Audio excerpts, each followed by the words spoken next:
దశరథుడి దుఃఖం.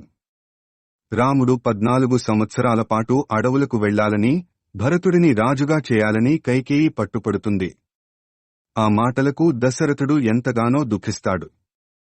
రాముడిని వదిలిపెట్టి తాను ఉండలేనని, రాముడు లేని రాజ్యంలో ప్రజలే ఉండలేరని కన్నీళ్లు పెట్టుకుంటాడు.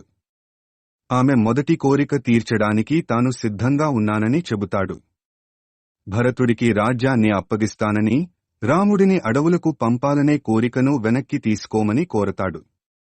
అందుకు కైకేయి నిరాకరిస్తుంది. రాముడు రాజ్యంలో ఉండగా రాజుగా పట్టాభిషేకం చేసుకోవడానికి భరతుడు ఒప్పుకోడని అంటుంది.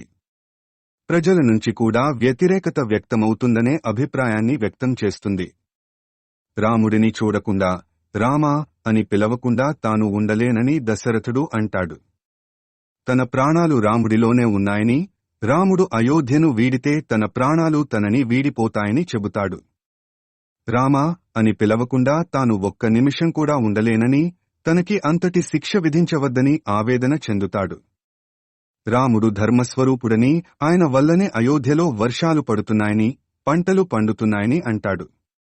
రాముడు దూరమైతే అయోధ్యలో కరువుకాటకాలు ఏర్పడతాయని చెబుతాడు. అందువలన మరోసారి ఆలోచన చేయమని అంటాడు.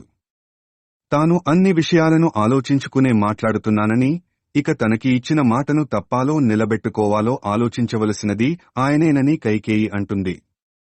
తనకి నచ్చజెప్పడానికి ప్రయత్నించకుండా రాముడికి ఏం చెప్పాలి, ఎలా చెప్పాలి అనేది ఆలోచన చేయమని చెబుతుంది.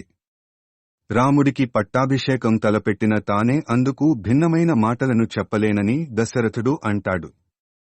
రాముడిని అడవులకు వెళ్లమని చెప్పలేనని, ఆ మాటను శిరసావహించి అతను వెనుదిరిగిన వెంటనే తనకి లోకం శూన్యమైపోతుందని కుమిలిపోతాడు. అయితే రాముడికి ఆయన చెప్పవలసిన మాటలను తానే చెబుతానని అంటూ అతనికి కబురు చేస్తుంది. రాముడితో తాను చెప్పవలసింది చెబుతానని అంటుంది. ఆ సమయంలో తన మాటలకు అడ్డుపడకుండా ఉంటే చాలని చెబుతుంది. పట్టాభిషేక మహోత్సవానికి సమయం దగ్గర పడుతుండటంతో అందుకు సంబంధించిన సన్నాహాల్లోనే రాముడు ఉంటాడు. అదే సమయంలో కైకేయి మందిరం నుంచి అతనికి కబురు వస్తుంది.